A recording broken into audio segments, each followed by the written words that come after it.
I got 5:30. All right, If we want to rock and roll, we can. I think we can. Okay. Okay. Hopefully, we're actually broadcasting. Tonight, we have a discussion on transportation. With us is Kurt Ravenschlag, who is the Chief Executive Officer of the Roaring Fork Transit Authority. Correct me if I'm wrong, the largest rural transit authority in the nation. Who's going to give a bit of a presentation, and then we're going to get into a little bit more of a discussion on, okay, I was muted. Somebody unmuted me.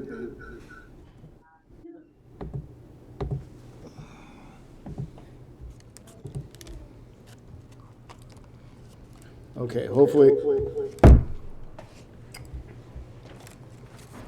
You're actually getting my audio, so just mute your computer's speakers, not your. Yeah, okay. Now, back to whatever I was saying. I'm going to turn it over to Kurt, because I had no idea what I was talking about all of a sudden. Can I say something? You may say anything you'd like. I read the presentation, and I imagine everybody else read the presentation too.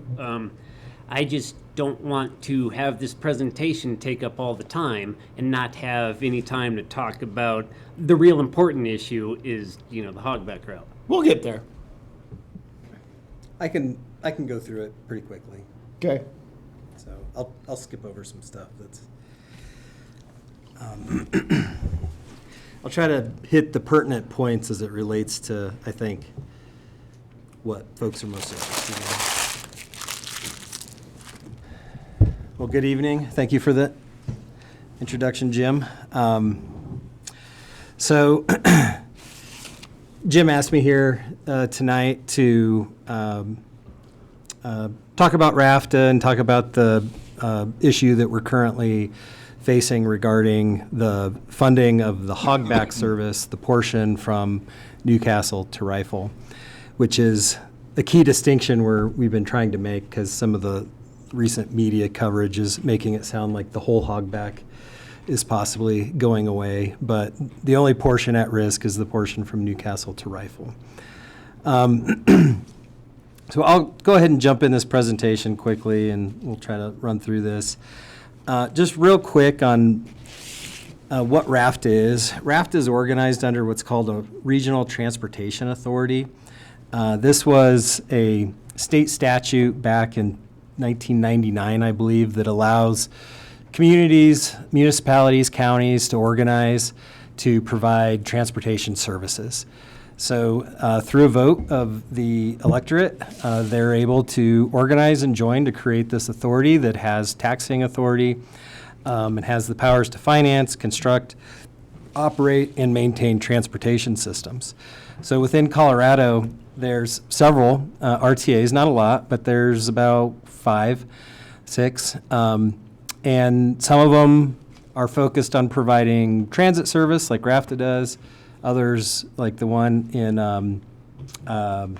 Pikes Peak in Colorado Springs, they do highway, bridges, transit, they do all of it. So those are the types of things, anything really transportation related an RTA can address. I'll skip over that one. So this graphic, I think, highlights the, if we can go to the next slide, please. This highlights the jurisdiction of RAFTA, so the dark blue line, that represents the communities that are members of RAFTA. So Newcastle in the Colorado River Valley, all the way to Aspen, all of the municipalities within that area are members, including the counties of Eagle County and Pitkin County.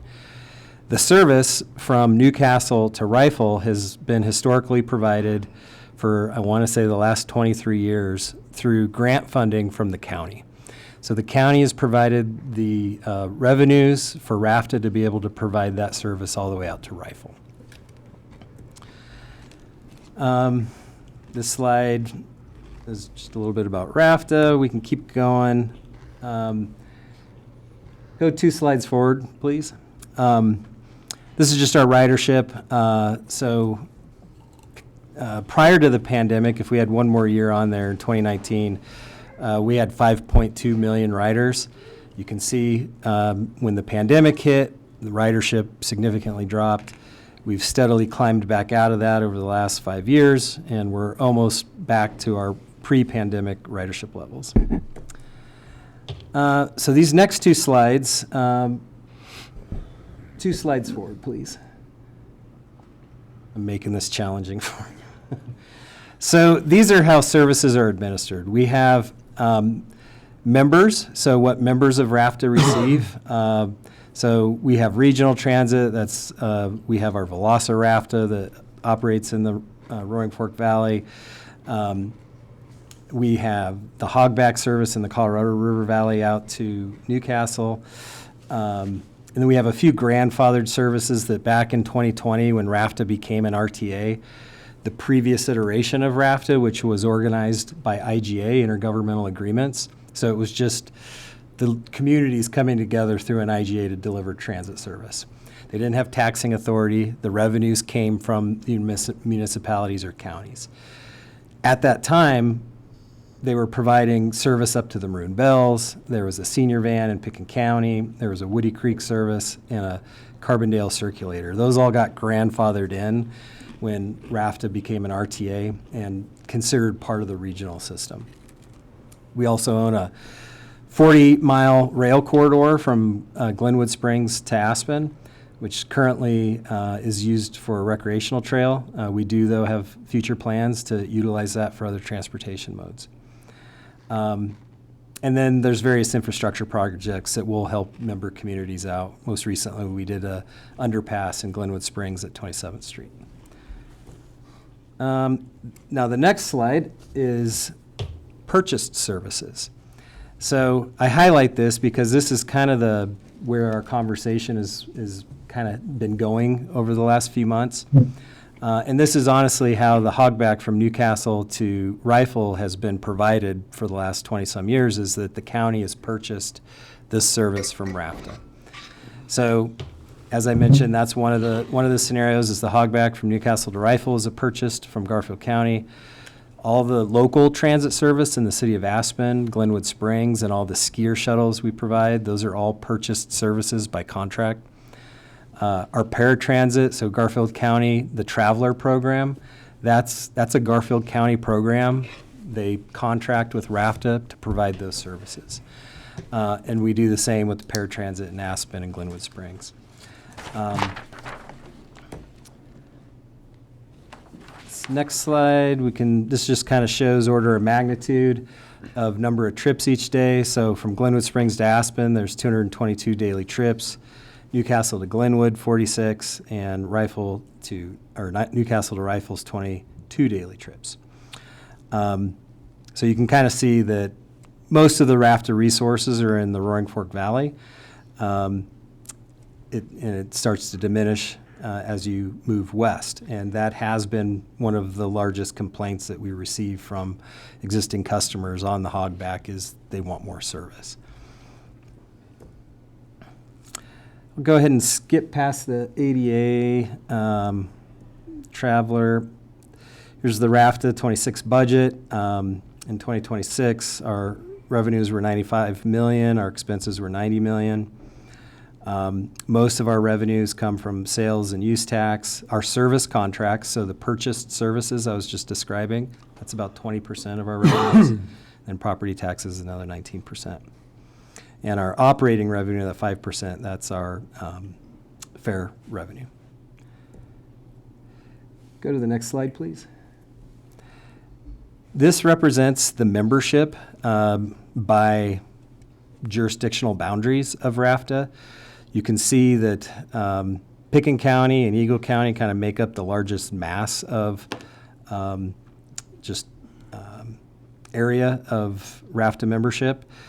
Then you go into Carbondale and then Glenwood Springs and Newcastle, which is just the municipal boundaries of those communities. Garfield County is not a member, nor Silver Rifle. This next slide's just, we do an onboard survey of our customers every 2 years. One thing I just of note here is just where are people boarding and where are they deboarding. So we can see that there's a lot of thought that everybody gets on the bus and they go to Aspen, and it's actually not the case. A lot of the primary destination, particularly in the Colorado River Valley with the hogback, is Glenwood Springs. There's about 15% that'll continue on to Aspen. This next slide, this highlights just the schedule. We did make one improvement for this winter season. One of the biggest complaints we've had is just there's a big, as Jim's called it, a donut hole in the middle of the day where there's just no trips to or from. So if somebody had to go to a doctor's appointment in Glenwood Springs at Valley View for a 9 o'clock appointment, they're then stuck waiting in Glenwood until 4 o'clock to be able to come back home. And that's very challenging, not just for medical appointments, but for other types of appointments or activities. And that's really why a lot of the folks have chosen not to use RAFTA, or I should say the hogback, just because of that uncertainty of whether they may have to come back or not, or midday. And it's the same thing in the opposite direction. Go 2 more slides forward. This is boardings. This is an interesting slide because I did go over it really quickly there, but the number of trips from Newcastle to Rifle is about half as many as Newcastle to Glenwood. Even though there's half as many trips from Rifle to Newcastle, the ridership from that portion is over 50% of the entire ridership on the entire hogback. So even with half as many trips, it's still generating the majority of the ridership on the entire route. And then the next slide is just the opposite direction, saying the same thing. Over 51% of the alightings or deboardings are occurring in Silton Rifle. This next slide is just the dollars and cents of what that portion of the hogback service from Newcastle to Rifle is cost.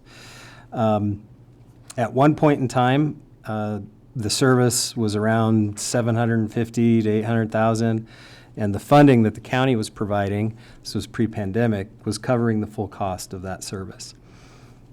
Since the pandemic, the county's contribution for this service has continued to decrease. Costs have continued to increase.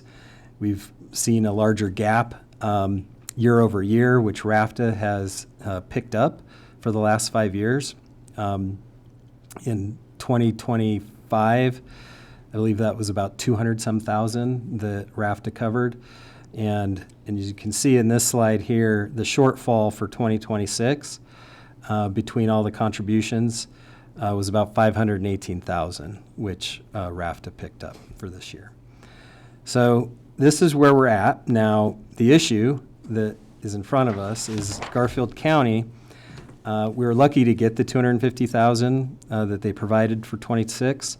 It was initially intended to be zero, but there was a mayor's meeting where all the mayors in Garfield County strongly urged the commissioners to provide something for 2026 to buy some time for us to figure out how we could possibly fund this beyond 26 and going forward. So the commissioners agreed to provide the $250,000. Rifle provided their $40,000 that they have done historically, and the town of Silt very generously provided $40,000 in 26 to help us keep this service going for one more year. So that's where we stand. This was just next steps that we're already kind of well into in terms of organizing the various interested parties to try to figure out how to solve this issue beyond 2026 to be able to continue to provide this service to the residents of Silton Rifle. So hopefully that didn't take too long. No, that was perfect. All right. Well, I'd be happy to take any questions or have a discussion about the topic. I guess my question is Jim's idea, because that's the best idea that I've heard anybody ever come up with for this problem. Is there any possibility that could happen? I guess in your opinion? Well, I agree with your sentiment. I think it was a great idea. I'm not necessarily in a position to move that concept forward. I know that's kind of up to all of you and the county, and to see if that's a possibility to pursue. It sounds very sound. It sounds politically palatable. It's not raising any new taxes, and I think given the challenges of trying to pass a vote to join RAFTA, which I think most folks recognize that would be challenging to do right now, that I think this is the next best option. So with that, let me quickly run through what the proposal is, and then I think it's time to really have a discussion kind of going forward. So, I've kind of termed this as solving the hogback problem, and really it's problem perception, what's the scope, and what's the potential solution. And really, when we get down to the solution, it's funding and route that I think we're going to need to look at. So the problem is that in 2025, the county came to all the managers and said, hey, we're going to eliminate the funding for the hogback. And at the time, I think it was $560,000. And they just said, we're no longer going to fund the hogback route. Through a lobbying effort, we were able to get about $250,000 of that restored. But the county's come back and said, we're not doing that in 2027. So based upon the 250, what Silt had included in its budget, what Rifle included in its budget, and the fair revenue, RAFTA basically said, we've got this funded through November and we're committed to run it through November. But after that, all bets are off. So this leaves a funding hole that we need to take care of. And it really is a problem that we need to deal with. Then there's the perception. There's, the perception of a lot of people is that, well, this is Aspen's problem. The second perception is everybody gets on the bus and they go up to the Roaring Fork Valley. They don't stop anywhere else. And then there's the harder part, which is public transportation doesn't work in rural areas. I think, Mayor, you made a comment, and I can't disagree with it, but transit seems to be this issue. It requires a 95% subsidy to run. And it's, that's one of those items where it's really hard to say, should we be doing something if it requires a 95% subsidy? Well, I think in some respects the answer, is going to be individual on that one. But I look at this as this is a problem that we have to solve. Silt and Rifle have to come up with the solution. So, based upon that, we have a funding issue. And RAFTA has indicated they will fund roughly 50% of the costs of operating the hogback. In the status quo, that requires Rifle, Silt, the county to come up with about $475,000. Right now, with the $250,000 that was included in the county budget this year, the two contributions from Silt and Rifle, that still left a gap of about $150,000 that RAFTA has said they're going to cover at least through November. That funding gap, because the $250,000 that the county put back in the budget for 2026, they're saying is going to go away for the 2027 year, that funding gap grows to about $350,000. So it's a much larger number. And then we have the route and the scheduling that we have to address. We do have part of the donut hole fixed, or at least covered now with a noon bus, but there's still gaps that would be beneficial to close. So the solution, if I can get rid of that thing, the solution involves a reallocation of Garfield County's distribution of the 1% sales tax that the voters authorized them to collect. Back in, I have all these dates someplace, but back in, I think it was 1997, when the 1% sales tax was approved by the voters, there was a distribution that went to 3 other entities aside from the county. 48% of the sales tax was kept by the county for its general operations, and 52% was distributed to the local governments, the Garfield County Library District, and the Communications Authority. The library district made up about 50% of that distribution. So of the 1%, their contribution or their distribution was 24.5% of the 1%. The Communications Authority receives 18.38%, and then the local share was 9.19% to come into the 52%. When the contribution to the library district was created, the library district did not have any other funding source. In 2006, the library district went to the voters and had approved a 1 mil levy for capital purposes for a 20-year period that expired with the levying of taxes in 2026, or the 2025 for the 2026 year. In 2000, I think it was 17, the library then passed another levy authorization of 1.5 mils for its operations. The contribution of the 1% sales tax provides the library about $4.3 million annually.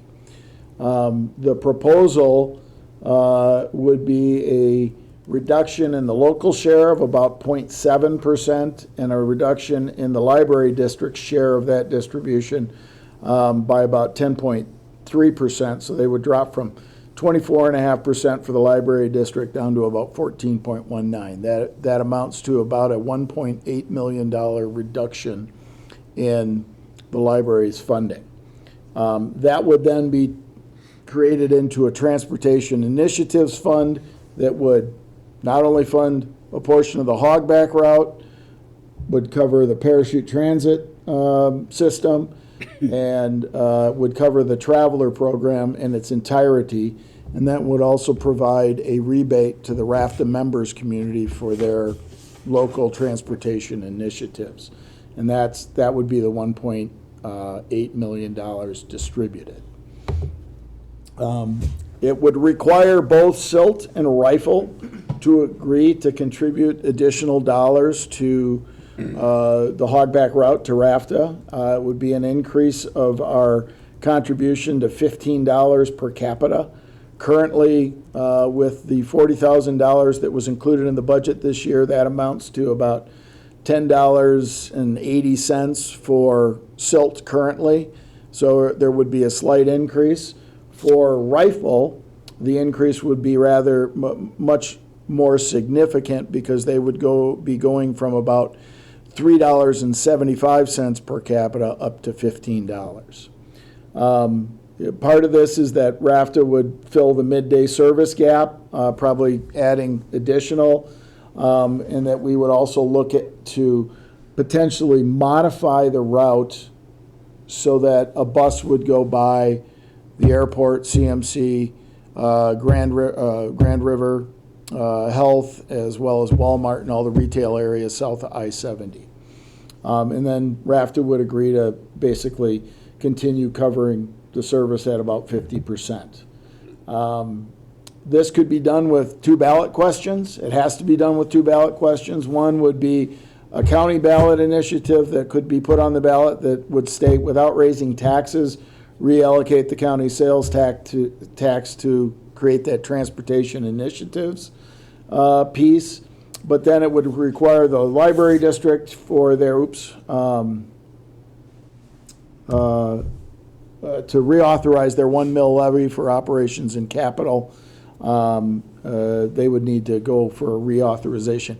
I don't think, because I believe the mill levy sunset already. I don't think they can put it on the ballot as, without raising taxes.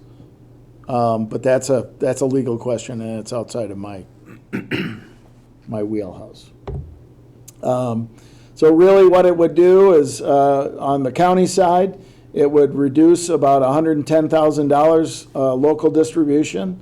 It would reduce the library district's piece by about $1.8 million, and it would create a transportation initiative pool of about just shy of $2 million.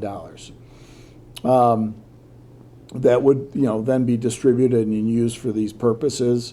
The library, if they were to re-up that 1 mill levy and the voters were to approve it, it would generate about $2.67 million, which would replace the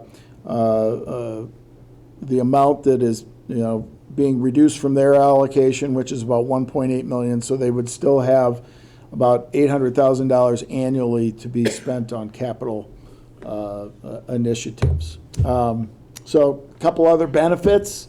The Traveler would be fully funded. There would be no longer any contributions from either RAFTA or Silt or Rifle in terms of the rideshare cost that we provide.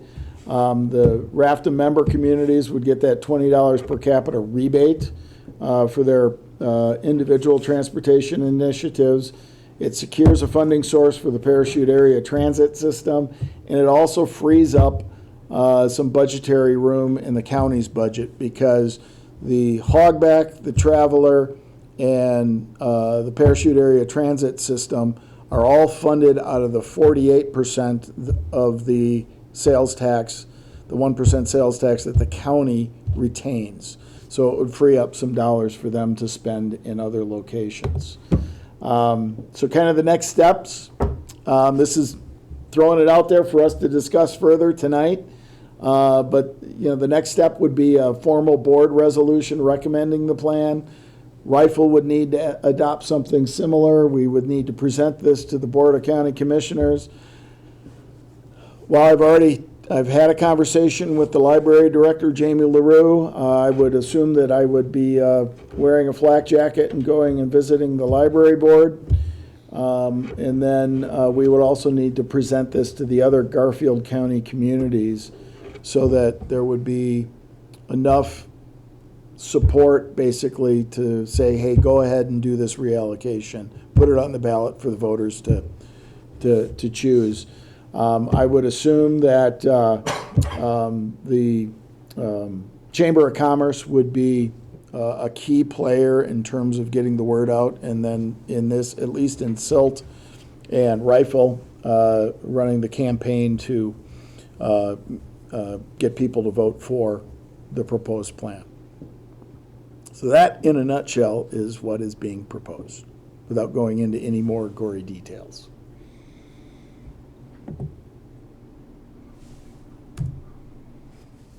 So let's just say hypothetically, everybody agrees to it. Is there time to actually have it on the ballot this year, or would it have to be? It would have to go on this one, otherwise couldn't do it without raising taxes. There's plenty of time to put this on the ballot for the fall. Ballot questions need to be certified by the end of, I believe it's the end of August, early September. Okay. And the initial conversations I've had with the county are supportive. Now, is there any conversation with Parachute about them contributing anything or doing anything? Because they're getting their Traveler completely paid for. They're not part of the Traveler. Well, but their Parachute Area Transit. Transportation. They get a secure funding source. What was included was $250,000 for their operations. They, outside of that, they pay for more than they're already paying some. I just locally. wasn't sure on that. I want to make Yeah. sure that was.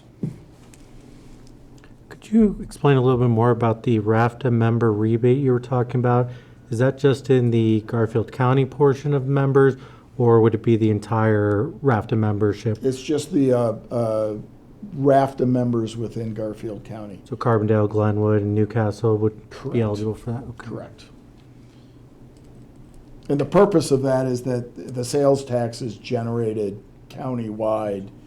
And it was, in part of the conversation, it was like, if we don't do something like that, then all that money's just going to Western Garfield County, which Newcastle, Glenwood, Carbondale might be not as inclined to vote in favor of the reallocation of the 1% sales tax distribution. Does the library seem on board with this? I don't want to speak for the library. Well, I guess I'll just stay hopeful. I will put it as simply sound as like I it. can. If somebody came to me and said, by the way, I'm going to take $1.8 million of your funding, I would not be happy. Which is why I was asking the question, I suppose. I mean, and you framed it so, in the least painful way, or a less painful way, which I appreciate, but they would have to, I'm just curious where they're at, but I'm sure you'll keep us posted. Mm-hmm. on that. Yeah, and sure. obviously that would be totally understandable. I mean, I get it, yeah. Well, I also share similar sentiments because I think in the reporting that I saw, the library director hadn't been notified when the joint City of Rifle, Garfield County Commissioner meeting happened.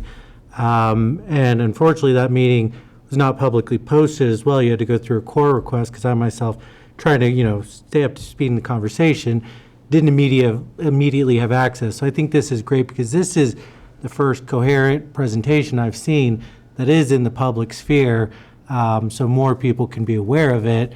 And I would like to see, more conversations had with the library, whether it's the board or their director, to see how we can collectively come together.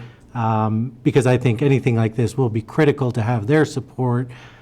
Because I've also seen people online or in person talk about concerns that the library is losing money. And I think, you mentioned some of those perception issues. I would hate for that to be the perception of this, is that we're funding transportation at the detriment of the library. I think, some of the reallocation that you're talking about, right, it's trying to come up with an equitable approach.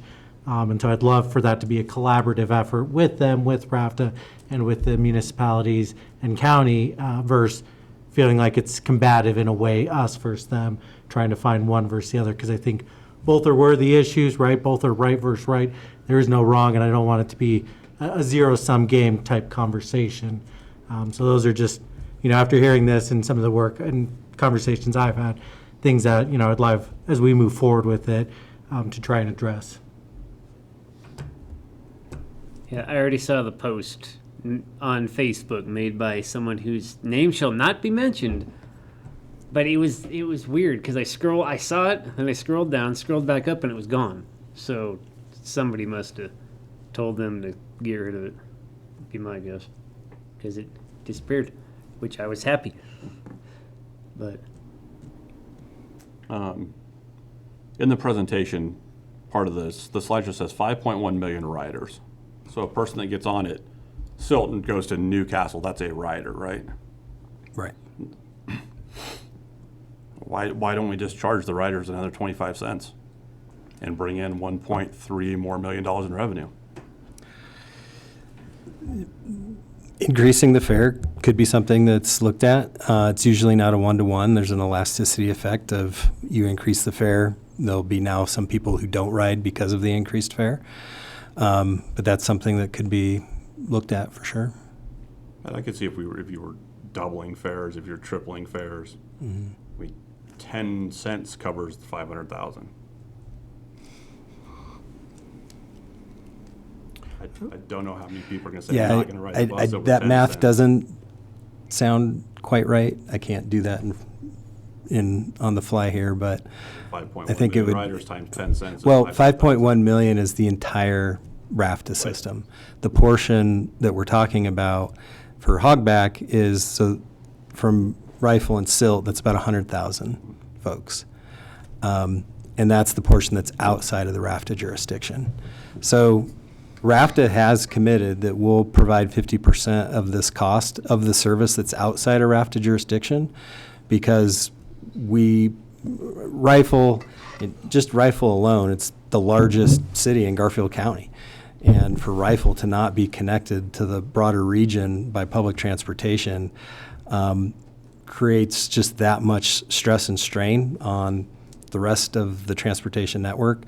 As we all know, Glenwood Springs, I refer to it as like the vortex of the region. It's just everything passes through in and out, and they're suffocating right now. So there is interest from RAFTA members to help solve this problem, which is why we've committed to provide 50% of that cost of the service. I don't know if I could convince our board to raise fares in the entire system to fund the portion of service outside of our jurisdiction. But we have identified, we can, and this is, I do still have to get our board approval for the 50% of this if we do decide to move this all forward. But I do feel that that's something I'm comfortable bringing for our board, and I think will be supported. I just look at it as, if we want to break this up into specific little niches, I mean, this is RAFTA.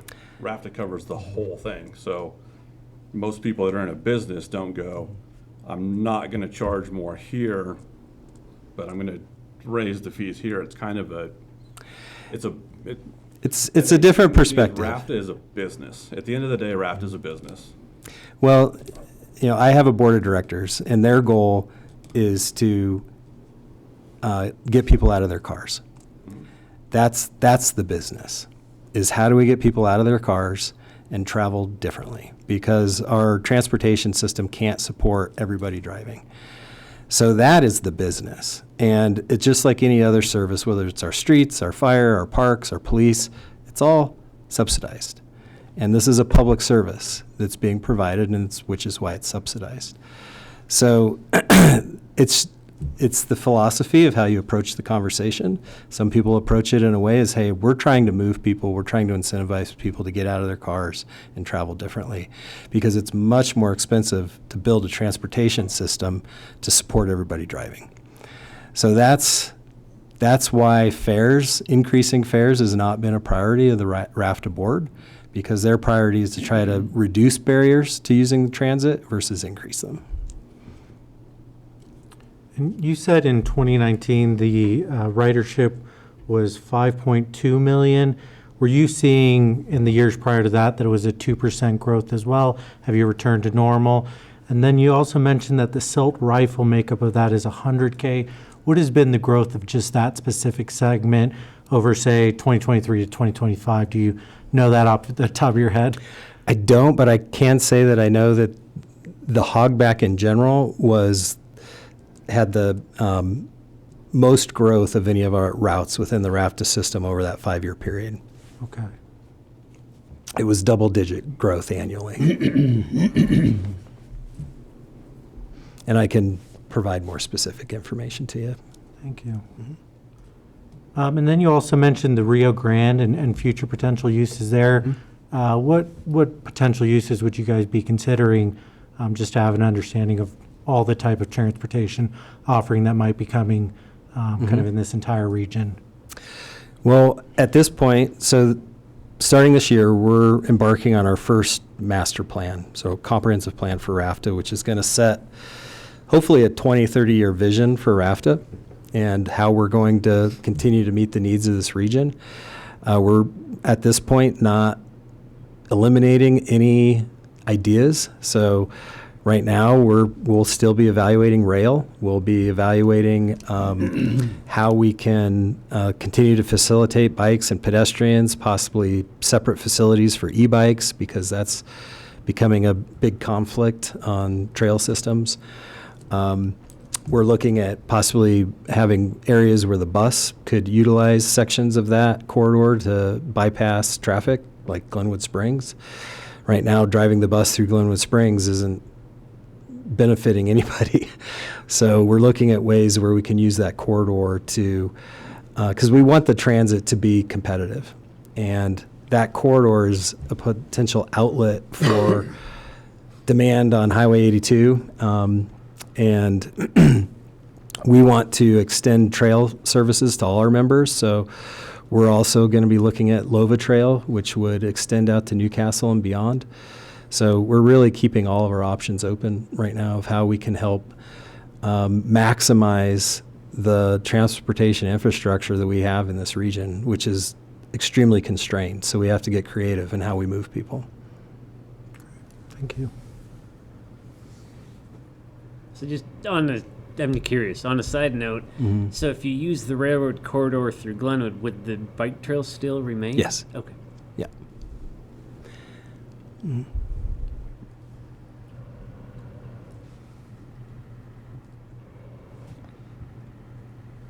Yes, one other comment that I have looking at your onboard passenger survey. I don't believe you touched on it, but the household income, where 60% are making under 50,000 for the hogback service. That was surprising to me to see, but I think speaks to the value of this service, especially for those maybe in the lower income brackets that are able to utilize this and not have to pay for vehicle maintenance, parking, gas, all the other things that they have to pay for. So I am cognizant too of, I guess, that cost to the individual, but supporting the overall service and striking that balance. But it was just great to understand what that looks like from a household income perspective. Well, transportation is the second highest expense for a family, second to housing. So any opportunity that you can reduce that expense, even if it's just having one less car in the household, can make a significant difference for a family. So when's the last time you've raised RAFTA prices up valley or overall? When's the last time you've put a raise in place? Well, Up Valley's approaching it differently than we just conducted a fare-free pilot in system-wide from October through November. We did agree at the end of that pilot that we weren't going to continue to pursue a fare-free pilot again. But we did say we committed to looking at how we could possibly restructure our fares,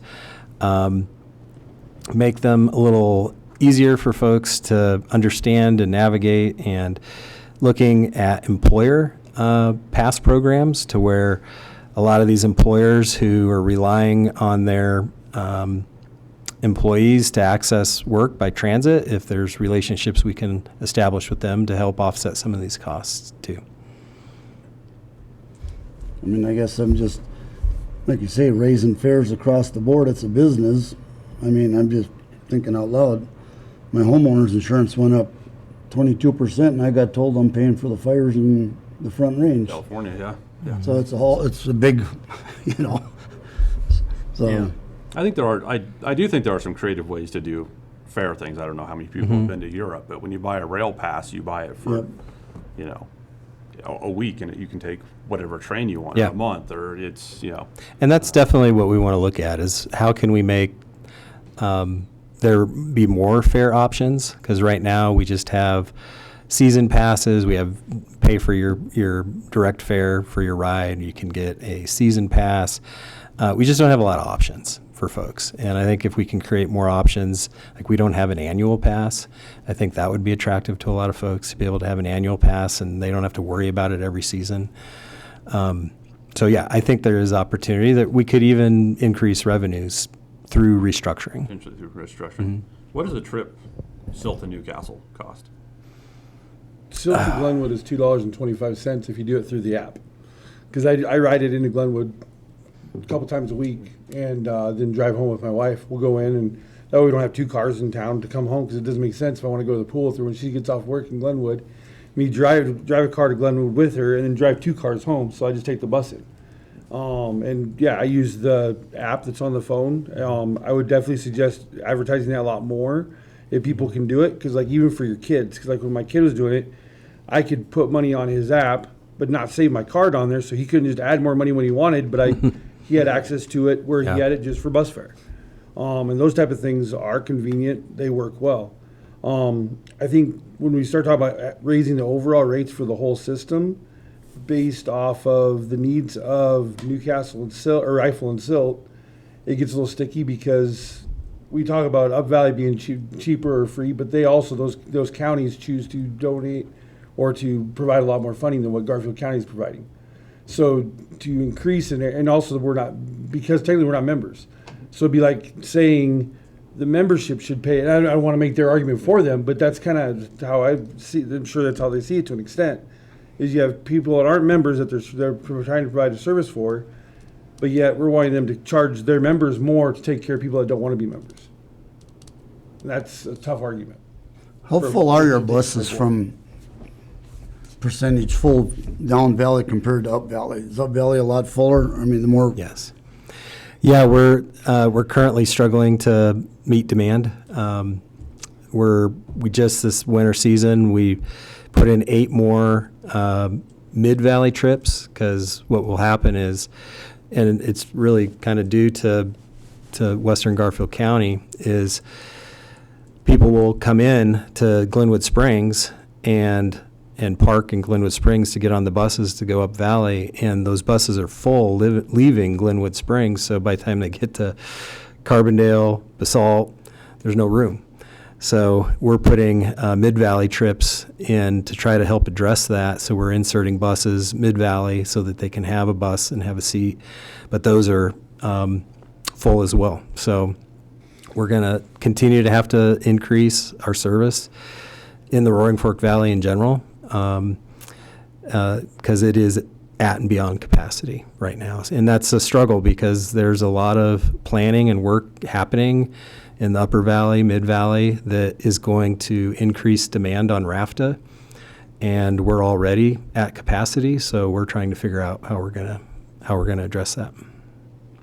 I think you touched on something key there that's not reflected, at least in the numbers, because I myself drive to Glenwood 2 days a week, get on the bus there and take it up, Right. because the connectivity and the availability of routes from here in and also getting home, if, I'm 10 minutes late getting into, I'm going to have to wait another hour, Right. or, and just that time factor. So I think, well, not reflected here, that could be a larger portion, right, if there were more availability. And something you mentioned about partnering with employers, I think, as we look to expand this with people like the hospital or, some of the businesses, recognizing that that's a benefit to them. The one that, was mentioned that I wasn't sure how it connects into this was the Rifle Airport. What's the thought there? Because they don't have flights like, say, the Pitkin County Airport. It's just sailing by. Gotcha. Because if it's going to CMC, it's going right by the airport. Okay. Good to know. And what you just brought up is really, for Glenwood Springs, those folks that are driving in, that are getting on the bus, which is great, but they're having to drive through Glenwood to get on the bus. Yeah.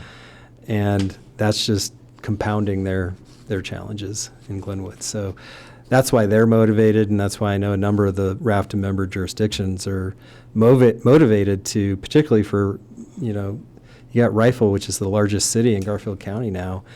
We got to find a way to have them connected so that they have a reliable, convenient way to get on a bus and not have to drive as much. I think that would be my argument on why you raise the fare 10 cents, because they don't want a car. A rider on the bus pays an extra 10 cents, or you have another car. It's still go through cheaper their than a town. car, yeah. Even if you increase it 10 cents. If Glenwood doesn't want another 100,000 cars a year going through their town. But the city of Glenwood isn't paying that 10 cents. It's the people riding the bus. So that doesn't help. The city of Glenwood doesn't that's care where about that's that. where it goes back to the mentality of then Glenwood should fund it. I love Jim's plan. No, I like think this is the way I want to go with this and make it work. But there's got to be a plan B. I mean, I think we can go through a lot of this. We can do. Unfortunately, even if the library's not happy with it, They have to realize it's for the greater good, too. I mean, it's up to the library if they want to go back for their. It'll be up to the voters to Yeah. decide whether transportation initiatives become a priority for use of county resources, and then it will be up to the voters to restore that mill levy They'll levy back. Yeah. of what they would be losing. Yeah. Ideally, if the if all the communities were in a position to say, we support this, and the county board was in a position to say, we support this, and you could figure out a way to get the library board to support this, but it's kind of a package deal. Deal, right? Yeah. You need to vote for both initiatives. And if the county board is saying you have to, if you're gonna do this, you have to do this, that's positive for the library board. And the library board is gonna be saying, if you're gonna do this, you have to do have this, this. or we. Because otherwise, we're running in a deficit. Yep.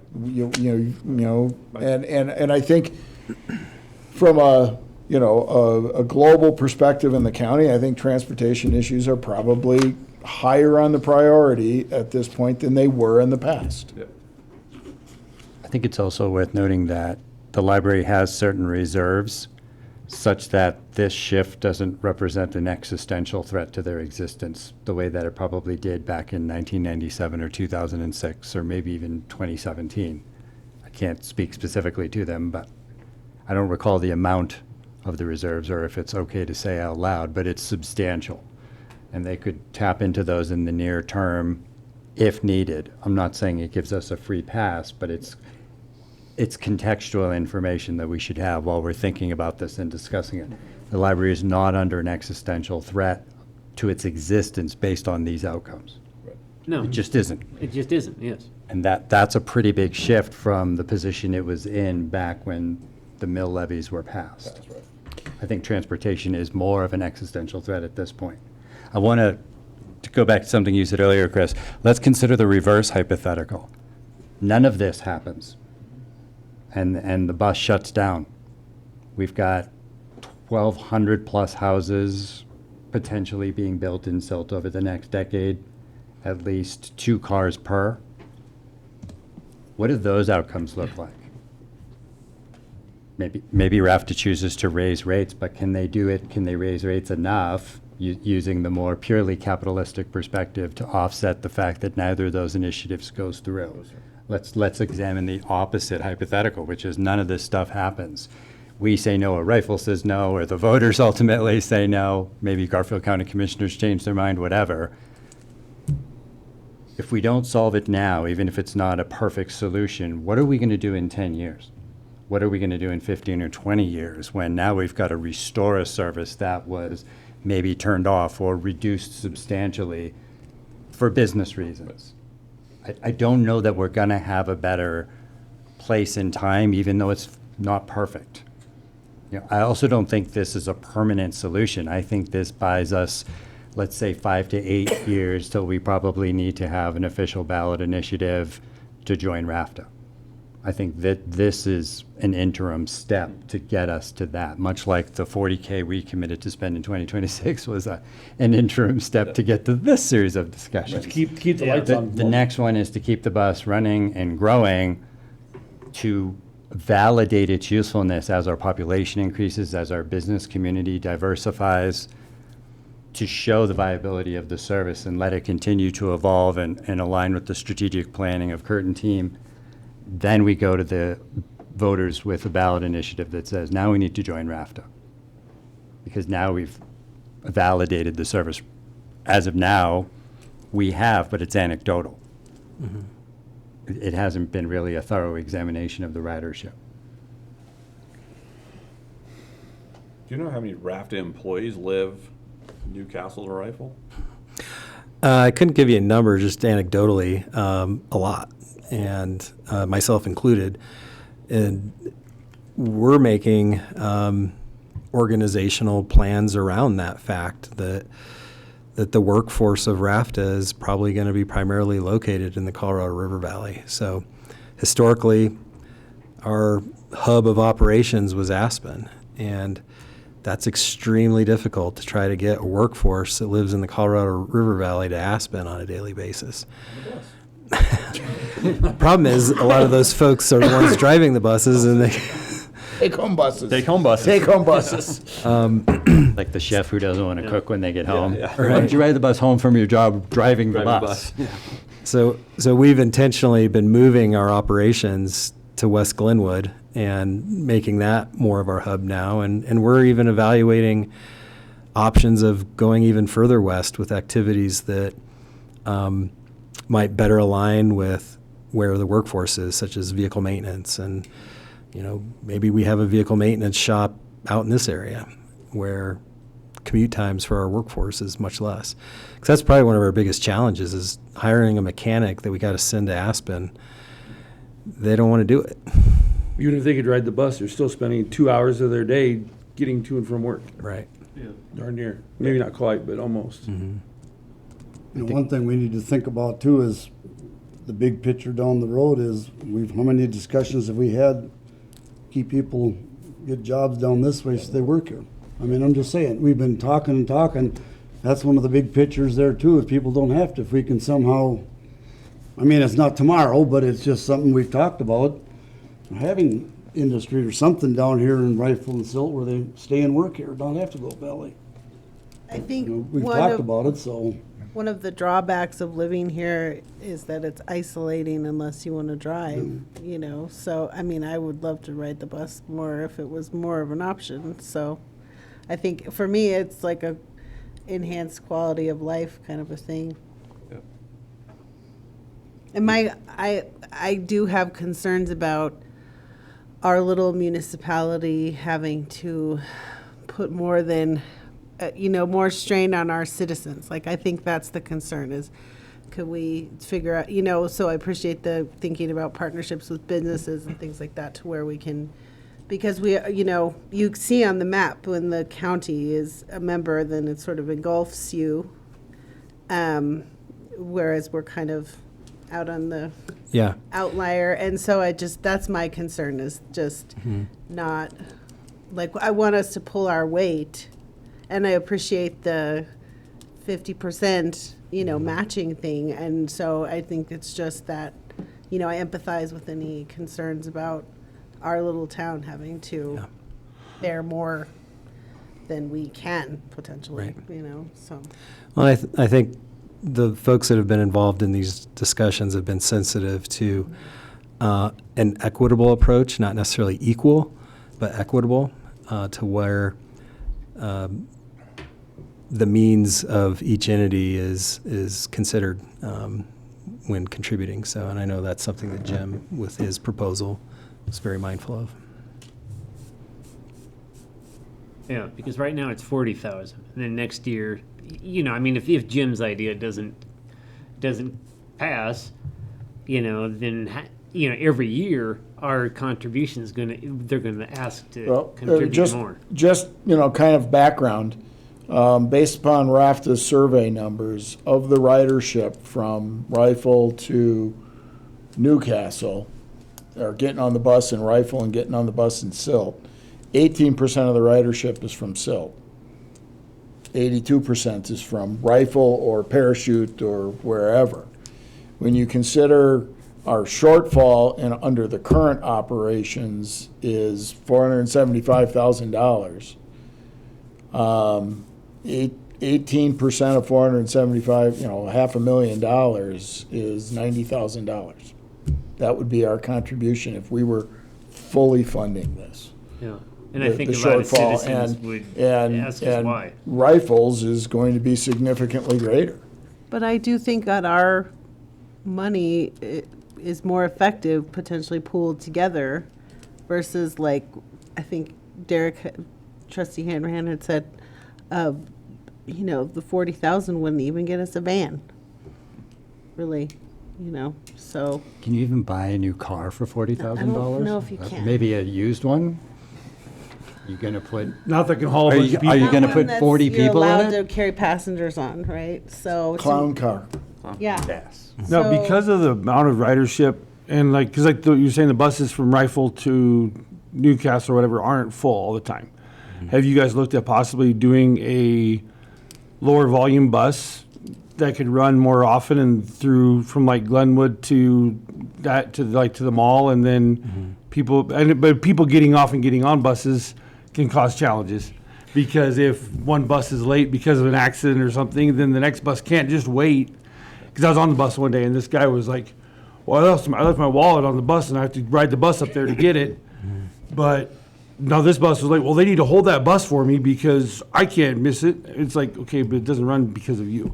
Yeah. And so that would be, I mean, now if there's more, if it was every 15 minutes or whatever, it's not a huge thing if you miss one, but like Trustee Sanchez was saying here, if you miss getting on the bus in Silt, it's another hour if it's not the next day. Right. Yeah, well, there definitely are peak periods on the hogback from Rifle to Newcastle where it is at capacity. And the way the system's designed, when those buses get in to Glenwood, a lot of times they'll, what we call interline, they'll become the BRT, and they'll go all the way to Aspen. So the way the system works, the buses, it's more efficient for us to Okay. have a bus No worries. turn into the hogback from something else and keep that vehicle type. The other sort of myth around transit is a smaller vehicle is less costly. And it's actually not, because about 75% of our operating cost is the driver, their salary. And if we're now in a smaller vehicle that requires more of them, that's more drivers and more costs. So That makes sense. it's, I ride it most, like I said, I ride mostly in the evening from Silt to, and obviously that's not the high demand. It's not when the bulk of your riders are. Right. People aren't usually going from Silt to Glenwood in the evening. So usually when I'm on it, I might be the only. There's like me and two other people maybe. It's not a whole lot of people on the bus then, so that's why I wasn't sure. Kurt, do you have any initial data on the midday bus? I know it hasn't been in place long. I don't right now. I can supply your board with that information, though, after this. The other thing to mention relative to an express route is part of Jim's evolution or strategy for RAFTA, I'm either giving you props or throwing you under the bus, pun intended, is that there could be an express route from between Glenwood and, say, Rifle, where instead of hitting every stop, it hits some of them, similar to the BRT that runs in the Roaring Fork Valley. That at peak times of day wouldn't make every stop. Would just hit one in each town. Or something. What would Silt, if we were a member of RAFTA at 0.8%, what would that be? So there are two components to joining RAFTA, and you can correct me if I get any of these wrong. There's the mill levy, and then there's a sales tax. The mill levy, because of uniform taxing, is it 265? 2.65, yeah. 2.65 mils. 2.65 mils is going to generate roughly $170,000. If we were to join at the same level that Newcastle is at, which is a 0.8 cent sales tax, that would generate another roughly $500,000. So the combination of the two would be in that $600,000, or that almost $700,000. And do we have to do both of those? Or can we just do a sales tax? Or just, I mean, it doesn't do any sense to do a mill levy because we're still short of funding on that. And correct me if I'm wrong, but to join RAFTA, it's the combination because of the uniform taxing. Yeah, I'd need to, for the mill levy, yes, that is confirmed. And the mill levy RAFTA passed in 2018. We hadn't had a new member join since Newcastle in 2007. So this was new to us because we do have members at varying rates on the sales tax, so that uniform taxing is not necessary for the sales tax, but it is confirmed that it's necessary on the property tax. So there could be a scenario where it's just the mill, the property tax, and a smaller, or I don't know if it could be zero or not. I'd have to talk to our council on that, but I think there is more flexibility on the sales tax versus the property tax.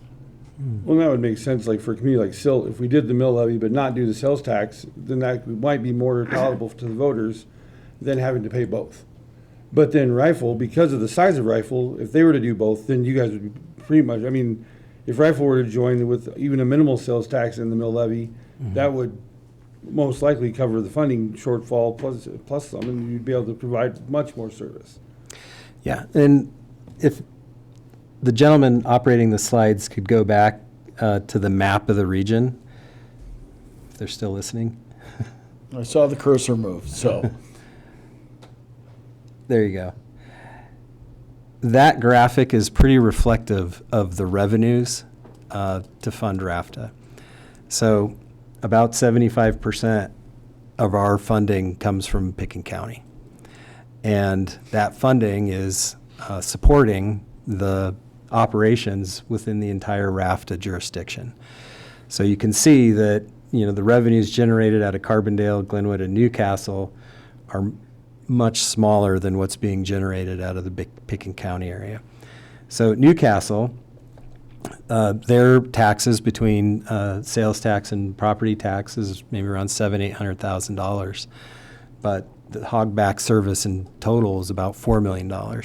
So they're benefiting greatly as a member of RAFTA from what they're contributing to what they're receiving, and that's honestly the benefit of being a RAFTA member, particularly as we continue down Valley, is that there's a significant assistance, let's say, from the other RAFTA jurisdictions.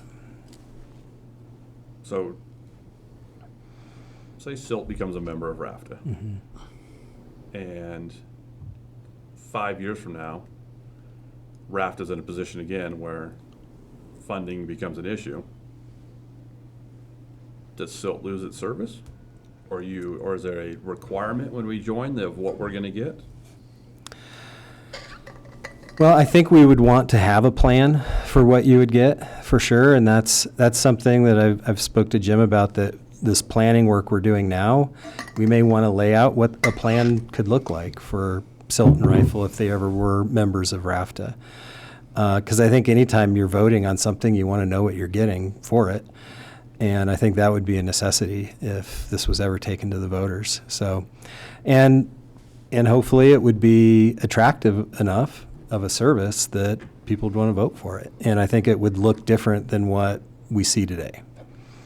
Well, the planning work also make it more palatable to the voters because they have more of a concrete, this is what you could expect to be getting, versus just, this is what we have right now, we want to do more.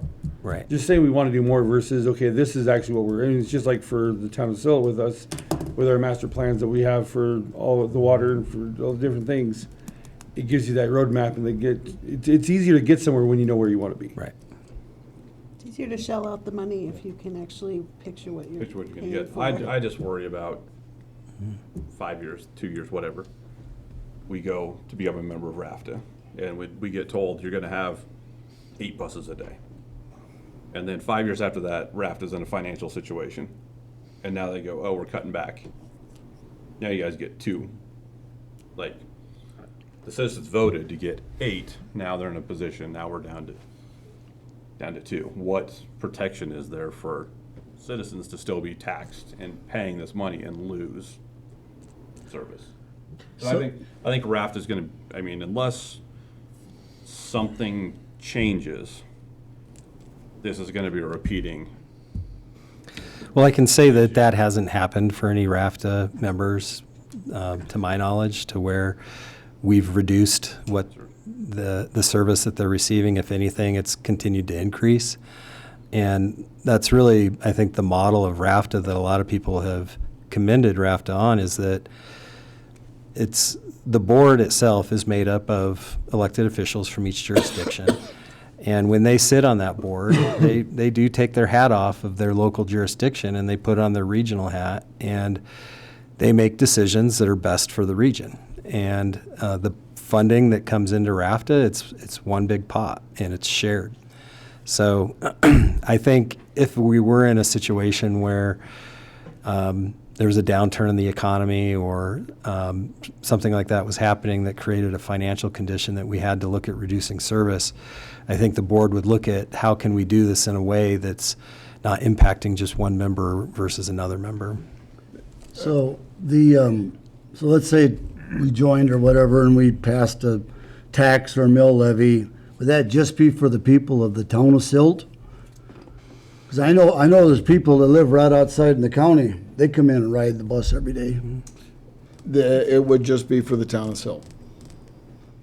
Yeah, I've had several conversations with Board of County Commissioners and the county manager that, they've tried joining as the county, and it was shot down.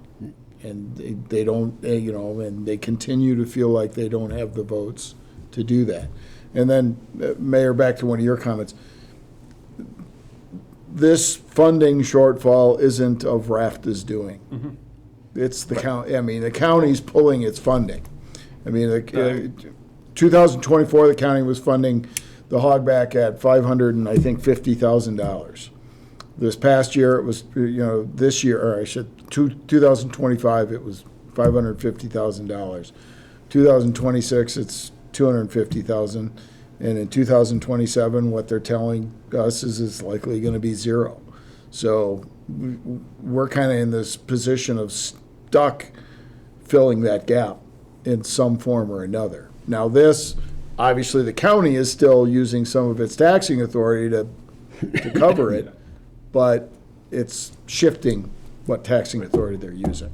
And I think Jerry's point, I mean, that's one of my concerns about us disproportionately carrying the load, is that like the county or the businesses aren't, so then how much of the deficit are we picking up? Yeah, I mean, because I don't know how you would solve that unless, like you said, the county, because I know every morning, I know there's 3 people, they've been doing it for years, come down and get dropped off at the fire station, they live 2 miles north, so they wouldn't get benefited in any of this.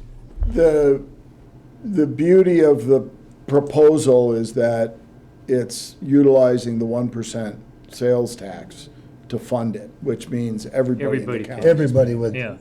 So everyone is contributing to that financial contribution to RAFTA to keep the hogback going. It's a way of having the county fund it still, but it's not the county commissioner's budget that's paying for it, but it's still the Correct. county. Yeah.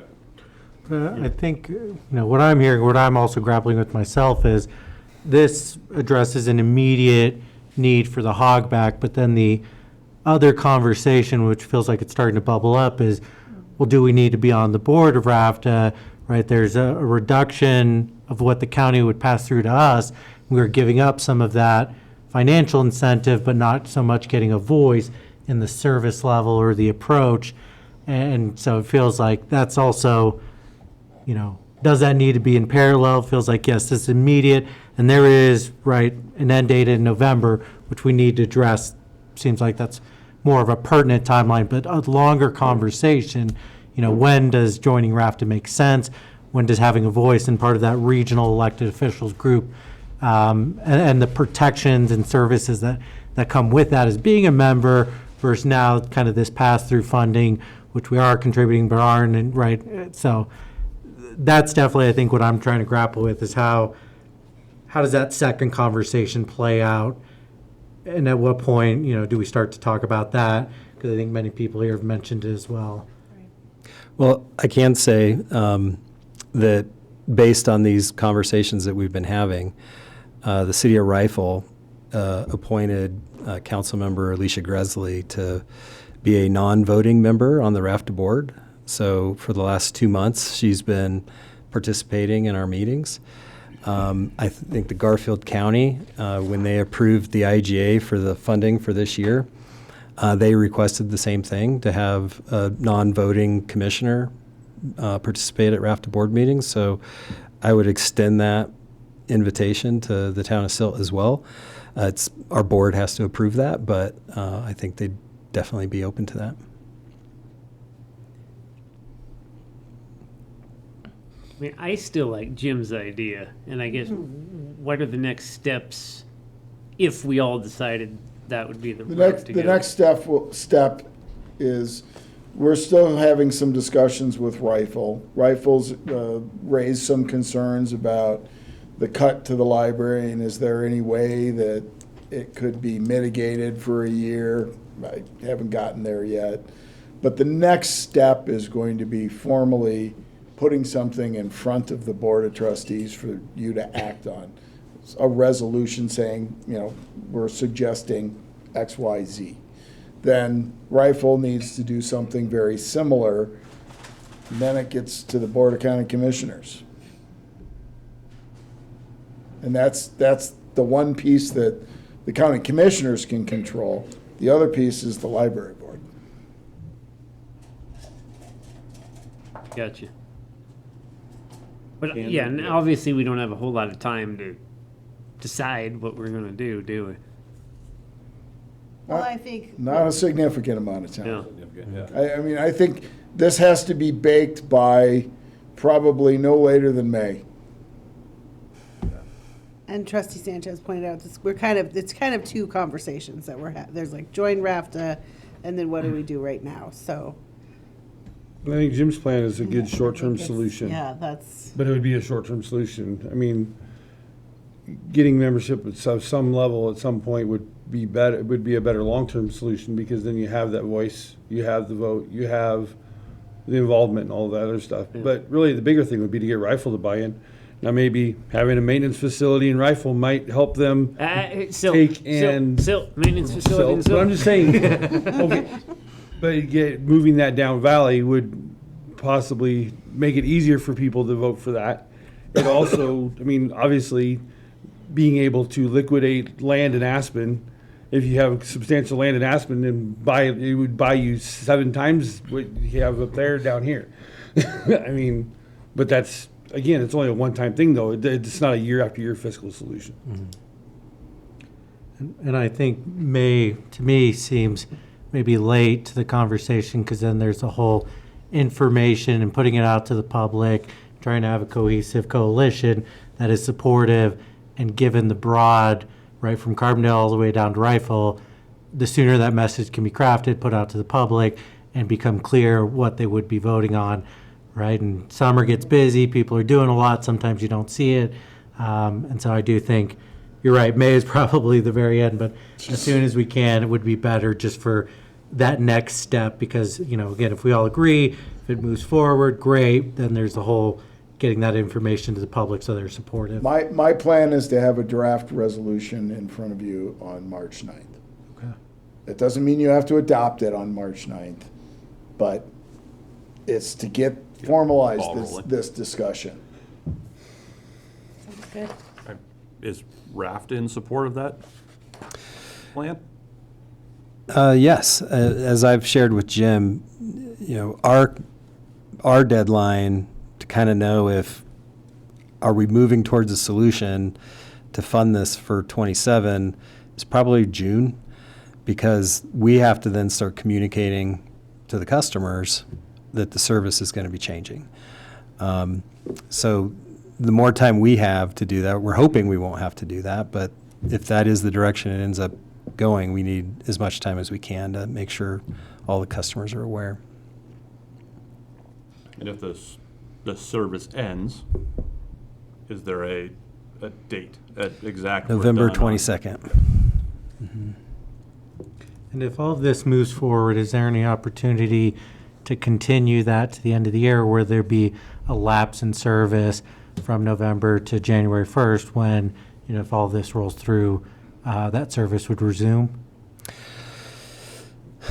Possibly. I think we could have those discussions with the RAFTA board, and if we know that there's a solution a month and a half out, I think we could figure out how to continue the service. It's just, we make service changes that are at the season changes. So our winter season starts November 23rd.